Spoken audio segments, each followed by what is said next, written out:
Buenas noches, hermanos. Hoy consideramos el Salmo 32, uno de los salmos más hermosos que hay. Es un salmo penitencial, como hay otros, pero tal vez más bien es una acción de gracias por el perdón de los pecados, que es una de las conciencias más importantes en la vida espiritual. Lo que distingue a alguien que es cristiano de alguien que no lo es. La convicción de que sus pecados han sido perdonados convierte a una persona en cristiano. Otros pueden ser religiosos, pero sin perdón de sus pecados, o sin la gratitud por el perdón de los pecados, o sin la conversión que produce el perdón de los pecados. Y hay muchos religiosos en esas condiciones, y no sé que alguno de otros esté así que vale la pena revisar el Salmo 32 que David escribió. Bienvenidos a todos los hermanos que están conectados y a los amigos y a los conocidos que han sido convidados y que ustedes tuvieron la amabilidad de conectarse, así de otras ciudades y de otros países hasta donde llega nuestra señal en el internet. Bienvenidos a nombre de la primera Iglesia Bautista de Monterrey. Vamos a leer el Salmo 32. Dice así: Bienaventurado aquel cuya transgresión ha sido perdonada y cubierto su pecado. Bienaventurado hombre a quien Jehová no culpa de iniquidad y en cuyo espíritu no hay engaño. Mientras callé, se envejecieron mis huesos en mi gemir todo el día, porque de día y de noche se agravó sobre mí tu mano y se volvió mi verdor en sequedades de verano. Mi pecado te declaré y no encubrí mi iniquidad, y dije, confesaré mis transgresiones a Jehová, perdonaste la maldad de mi pecado. Por esto orará a ti todo santo en el tiempo en que puedas ser hallado. Ciertamente en la inundación de muchas aguas no llegarán estas a él. Tú eres mi refugio y me guardarás de la angustia. Con cánticos de liberación me rodearás. Y dice ahora el Señor: te haré entender y te enseñaré el camino en que debes andar. Sobre ti fijaré mis ojos. No seáis como el caballo, como el mulo sin entendimiento, que han de ser sujetos con un cabestro y con freno, porque si no, no se acercan a ti. Muchos dolores habrá para el impío, mas al que espera en Jehová le rodeará la misericordia. Alegraos en Jehová y gozaos justos, y cantad con júbilo todos vosotros los rectos de corazón. Así termina el Salmo. Y vemos pues que este es un salmo penitencial, como hay varios: el Salmo 6 que vimos hace tiempo, el Salmo 32 que estamos viendo hoy, el Salmo 51, el Salmo 102, el Salmo 130 y el Salmo 142. Son los salmos penitenciales. Es un buen número, vale la pena que nosotros hagamos oraciones penitenciales de cuando en cuando, a lo mejor más seguido de lo que imaginamos, porque sí hay carga de pecado, sí hay carga de culpa, sí hay cosas que hemos fallado y que debemos confesar al Señor. Este Salmo 32 es más bien acción de gracias, porque el pecado fue ya perdonado. Si salir de las deudas que tenemos con el banco, o con cualquier casa comercial, o con cualquier persona, nos hace sentir aliviados porque ya pagamos, imagínense el gozo que viene al cristiano, la tranquilidad, la paz de haber sido perdonado de sus pecados. Eso es mucho más que cualquier deuda económica que pudiéramos haber tenido. Hay un gozo completo, hay una profunda paz, hay una seguridad, una salvación, hay un amor que se experimenta cuando se recibe el perdón de los pecados. Y hay una expresión aquí en el Salmo muy hermosa que dice: aquel en cuyo espíritu no hay engaño. Se trata de una persona perdonada. Fíjense que una vez andábamos en Estados Unidos y vi una placa en un carro que decía: los cristianos no somos perfectos, somos perdonados. Esa es la diferencia, porque no hay otra diferencia entre cristianos y no cristianos, sino el hecho de que los cristianos somos perdonados y los otros no han sido perdonados todavía, porque no se han acercado al perdonador, a nuestro Señor, ¿no? Lo han rechazado, lo han ignorado y siguen en su pecado. Pero el cristiano es perdonado.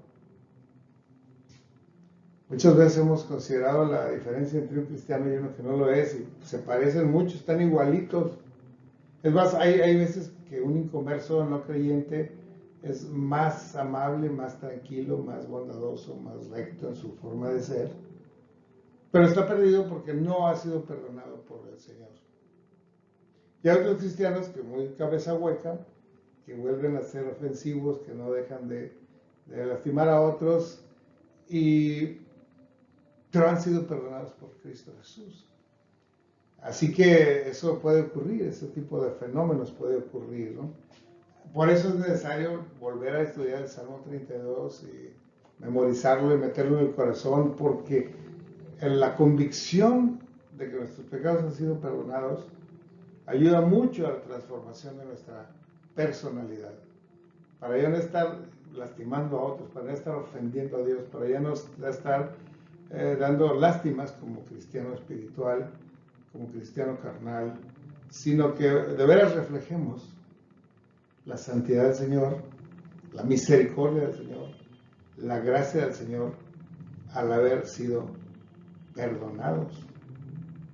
Una vez estábamos viajando también con unos misioneros de Allende, íbamos a un curso en los Estados Unidos y llegamos a uno de esos restaurantes baratos que me venden hamburguesas por $1. Y llegó la asistente, la que traía la comida, y dijo, aquí está. Y entonces el hermano Michael Chávez, que era el misionero que nos llevaba, le dijo, oye, señorita, ven, por favor. ¿Qué más necesitas, señor? No, quiero hacerte una pregunta. Si tú murieras hoy, ¿a dónde iría tu alma? Y ella se quedó pensando y finalmente confesó, no sé. Y eso nos dio cuenta de que ella estaba perdida, que era inconversa, que no conocía al Señor, que no conocía la Biblia, que no había aceptado ninguna promesa, que no había sido perdonada jamás de su pecado. Así que él se hizo a un lado y la evangelizó, oramos por ella. Pero qué importante es saber que el que está perdonado lo sabe plenamente, y en su espíritu no hay engaño, hay seguridad de que está perdonado y que Dios ya no le atribuye ninguna iniquidad. Él ha sido sincero con Dios al mostrar arrepentimiento, al confesar su pecado, y sabe que Dios es más justo al perdonar nuestro pecado y limpiarnos de toda maldad. Así que la persona que es salva lo sabe. La persona que es perdonada lo sabe y lo puede proclamar. Todo creyente en Cristo debe saber eso. Ahora, también existe en el cristiano que haya sido perdonado una tristeza por la comunión rota cuando vuelve a fallar. Porque todos somos humanos, volvemos a fallar algún día. Y la gente que no es perdonada y que no conoce a Cristo vuelve a fallar y fallar y fallar y no se entristece, hasta presume las cosas que ha hecho. No, me tomé esto, fui con aquello, engañé a esta mujer, muchas cosas lo dice presumiendo, porque no ha recibido nunca la paz del perdón. Pero un cristiano que es espiritual, peca, siente una tristeza tremenda, porque el pecado nos aleja de Dios, entristece nuestro espíritu, hace que ya no leamos la Biblia, que ya no oremos con la intensidad, hace que nuestra oración tenga estorbo, no llegue al cielo. Es terrible esa situación, hace que ya no queramos venir al templo. Decimos, ¿por qué ya no ha venido aquella hermana? ¿Por qué no ha venido? Pues no ha venido porque el pecado la ha contristado y la ha alejado de Dios. Entonces, si tú estás triste porque has fallado, es que el Señor, el Espíritu de Dios mora en ti y te dice que estés triste, y tú estás triste por eso. Es una evidencia. David sintió la tristeza del pecado varias veces en su vida, ¿no? Porque cuando pecó gravemente, él ya conocía a Dios, ya había vencido a Goliat en el nombre de nuestro Dios, pero volvió a caer en un pecado grave. Y eso le hizo estar triste hasta tirarse al suelo durante 7 días con la cara al piso y no quería ni comer ni levantarse a dormir. Estaba ahí tirado, esperando el perdón del Señor. Es importante que sintamos esa carga por el pecado, porque eso solamente lo produce el Espíritu Santo. Ahora, la confesión, que es el camino a la comunión restaurada, solamente seremos restaurados cuando confesamos nuestro pecado y nos apartamos de él. Esa es la fórmula que Dios diseñó para limpiarnos de maldad. El pecado también se le puede decir como transgresión, como errar al blanco, como rebelión, como iniquidad, como maldad y como culpa. Todo eso es el pecado dentro de nosotros. Es una enfermedad severa que nos destruye nuestro espíritu, que debilita nuestro espíritu, que distorsiona nuestra alma y afecta los 7 sistemas orgánicos del cuerpo. Desde el sistema nervioso hasta el sistema esquelético, pasando por el digestivo, el cardiovascular, el inmunológico, el respiratorio, todo se daña cuando estamos en pecado.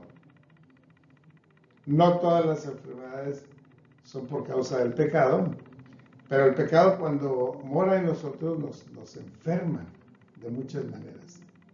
Así que es importante la confesión. El perdón que Dios nos ofrece también tiene varias acepciones en la Biblia.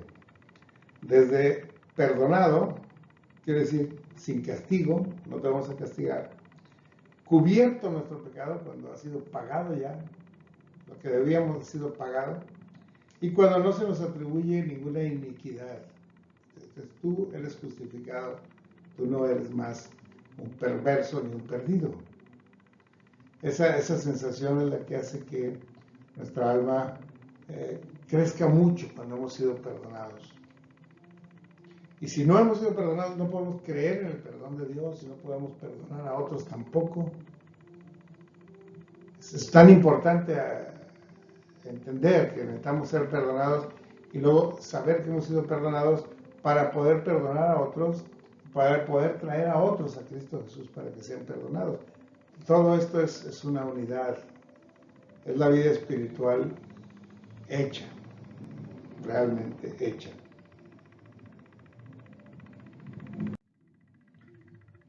Ahora el Señor toma ahí en el versículo 8 más o menos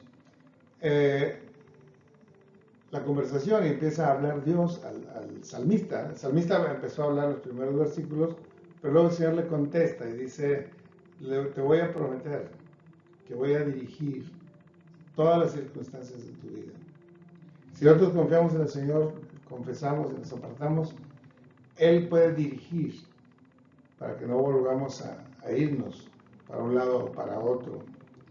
Nos instruye con su palabra y con su espíritu para seguir un camino recto. Cuando estamos en comunión con Él, tenemos completamente su dirección. De hecho, hay una expresión en el Salmo que me gustó mucho que dice así, sobre ti fijaré mis ojos. Va a estar atento. ¿Dónde vamos? ¿Qué estamos haciendo? ¿Hacia dónde vamos? Porque Él quiere dirigir y corregir cualquier cosa que nos estemos desviando. Hay una profundidad tremenda en la atención de Dios para con nosotros. Eso nos puede hacer, ahora sí, muy diferentes al resto del mundo que no tiene dirección alguna, que va chocando y dando golpes y cabezazos por aquí y por allá y nunca corrige su camino porque no tiene quien lo dirija.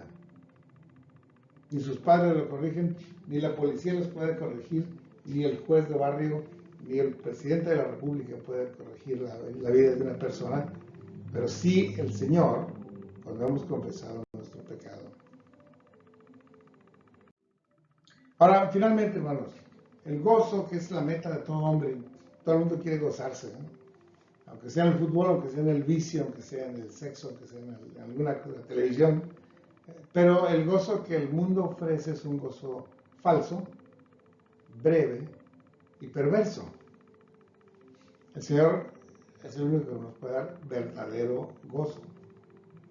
Un gozo perdurable, un gozo más alto que las tribulaciones y un gozo que no produce ninguna enfermedad, sino al contrario, un gozo que nos sana y que nos hace que podamos sanar las relaciones con otros y que podamos atraer a otros a salvación y salud.